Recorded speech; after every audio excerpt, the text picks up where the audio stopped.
จักสิกินหยังดีเด้อพี่น้องเอ้ยช่วงนี้บ่อยากกินข้าวกินน้ำตั้งแต่ผ่าตัดมานี่ก็หมอก็นัดไปให้ยา2 รอบแล้วมื้อนี้ก็ไปโรงพยาบาล5ก็มาตื่นแต่เช้าเอาลูกกินอาหารส่งอาหารเช้าไปส่งโรงเรียนลูกชายเข้า9โมงเช้าหมอนัดประมาณ10โมงก็เลยย่างเลยผ่านเลยตรงไปโรงพยาบาลต่อแล้วก็กลับมาก็บ่ได้อยากเข้าดอกพี่น้องช่วงนี้ก็รู้สึกว่าเป็นอันว่าบ่กินข้าวกินน้ำแล้วก็บ่อยากกินบ่อยากเฮ็ด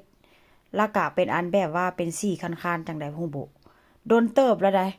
แล้วก็หลังจากกลับมาจากอันไปเที่ยวไปเบิ่งฟุตบอลมา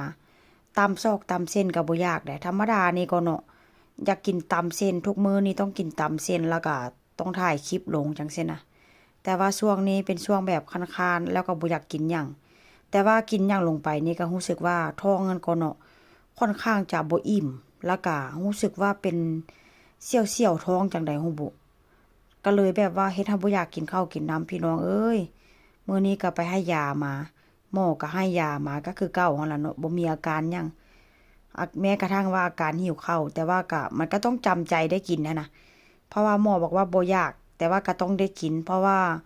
เดี๋ยวมันสิเจ็บท้องมันสิมีแบบว่าลูกแทรกซ้อนจังซี่นะพี่น้องมื้อนี้ข้อยก็เลยแบบว่าเอาเนื้อหั่นก็ที่มีอยู่ในตู้เย็นนั่นน่ะเอามาหั่นแล้วก็ไปต้มแล้วก็จิลวกหมี่นำเด้อลวกเส้นหมี่แล้วน้ำแจ่วนี่ก็บ่มีหยังหลายเด้น้ำแจ่วนี่เป็นน้ำจิ้มสุกี้พี่น้องอันค่อยก็มาบักนาวบีบใส่แล้วก็หั่นกระเทียมแล้วก็หั่นบักเผ็ดน่ะเนาะประมาณเฮ็ดประมาณแบบว่าอยู่ร้านหมูกระทะว่าซั่นซะสไตล์นั้นแต่ถามว่าแซ่บบ่ก็แซ่บคือเก่าหั่นล่ะพี่น้องแล้วก็บีบบักนาวใส่แซ่บๆอันนี้ก็เป็นน้ำจิ้มสุกี้ที่ว่าสั่งมาว่าซั่นซะเนาะ แต่ถามว่ามันที่กินแล้วมันที่กินแบบว่ามันที่แซ่บคล้ายๆกับน้ำจิ้มซีฟู้ดบ่ตอนแรกก็ว่าจะเฮ็ดน้ำจิ้มซีฟู้ดก็ขึ้นยากตามพี่น้องความว่าบ่อยากเฮ็ดหยังหั่นก็หมอบอกว่าบ่เป็นหยังเด้อช่วงนี้ก็มันก็จะเป็นแบบนี้ล่ะบ่อยากเฮ็ดหยังเป็นช่วงที่แบบว่าเขาเจ้าให้ยาเนาะพี่น้องให้ยาแบบว่าเปลี่ยนฮอร์โมนเปลี่ยนยาแบบว่าตาลแบบว่าตาลมาหลอกมะเร็งหั่นน่ะพี่น้องมันก็เลยแบบว่าเป็นสีง่วงๆแล้วก็เป็นแบบว่าบ่อยากกินข้าวว่าซั่นซะ